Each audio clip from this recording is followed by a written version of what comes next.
আসসালামু আলাইকুম আপুরা, ভাইয়েরা। তোমরা যে যেখান থেকে আমার ভিডিওটি দেখছো, আমার নতুন পুরাতন বন্ধুরা, তোমরা সবাই কেমন আছো? আলহামদুলিল্লাহ, আমিও ভালো আছি। তোমরা যে যেখানে আছো সুস্থ থাকো, নিরাপদে থাকো। আমি বেশ কিছুদিন যাবৎ অসুস্থ। আমার জন্য দোয়া করো বন্ধুরা। আমিও তোমাদের পরিবারের সবার জন্য দোয়া করি, তোমরা সবাই সুস্থ থাকো। আমি এই চ্যানেলটা নতুন খুলেছি, কুটুমবাড়ি ব্লগ। ওটা আমার মনি চ্যানেল। এটা আমি নতুন খুলেছি, তোমরা একটু আমাকে সাপোর্ট করো, কারণ তোমাদের সাপোর্ট ছাড়া তো এগিয়ে যেতে পারবো না।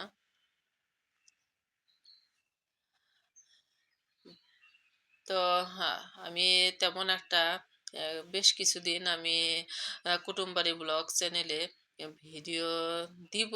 তোমরা আমাকে দেখো, আমি পারলে তোমাদের একটু বেশি করে, আমি অসুস্থ যেহেতু, একটু লেট হলেও আমি তোমাদের দেখে দিব। তোমরা আমাকে এক আইডি দিয়ে শুধু সাপোর্ট করো ইনশাল্লাহ। আর এটা দিয়েও সাপোর্ট করো, আমি সবাইকে সাপোর্ট করব। আর সুস্থ হওয়ার পরে আমি মোটামুটি সবাইকে সাপোর্ট করব ইনশাল্লাহ।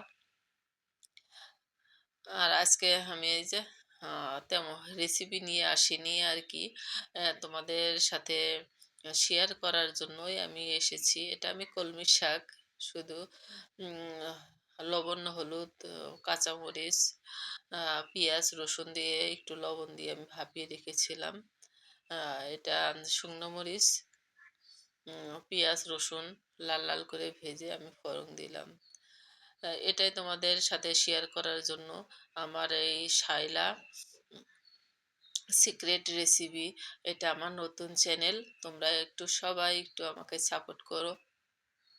আর আমি সুস্থ হলে অবশ্যই তোমাদেরকে সবাইকে, যারা আমার 2 আইডি 3 আইডি 5 আইডি করে দেখো, তোমাদের সবাইকে আমি সাপোর্ট করব। অনেক আপুরাই অলরেডি আমার ভয়েস শুনে আমাকে কমেন্ট করেছে।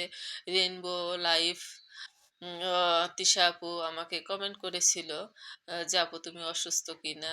হ্যাঁ আপু, আমি অসুস্থ। তারপরে জেবিন আপু গত কাল আমাকে বলছিল আমি অসুস্থ কিনা। আমার পিট ভ্লগস আপু, আপু না সরি, দিদি আমাকে বলছিল আমি অসুস্থ কিনা। হ্যাঁ, আমার প্রিয় প্রিয় আপুরা যে আমার কণ্ঠ শুনে, যে আপু দিদিরা যে বুঝতে পেরেছে, এজন্য তোমাদেরকে আমার মন থেকে অনেক অনেক দোয়া, যে আমাকে এতটা আমার কথা শুনে বুঝতে পেরেছো যে আমি অসুস্থ। উম, যাই হোক, তোমরা পাশে থাকো। আমিও তোমাদের পাশে থাকবো। একটু সুস্থ হয়ে নেই, তারপরে আবার চলে আসবো তোমাদের মাঝে। কিন্তু একটু এখানে এই নতুন চ্যানেলটাকে আমি একটু সময় দিব।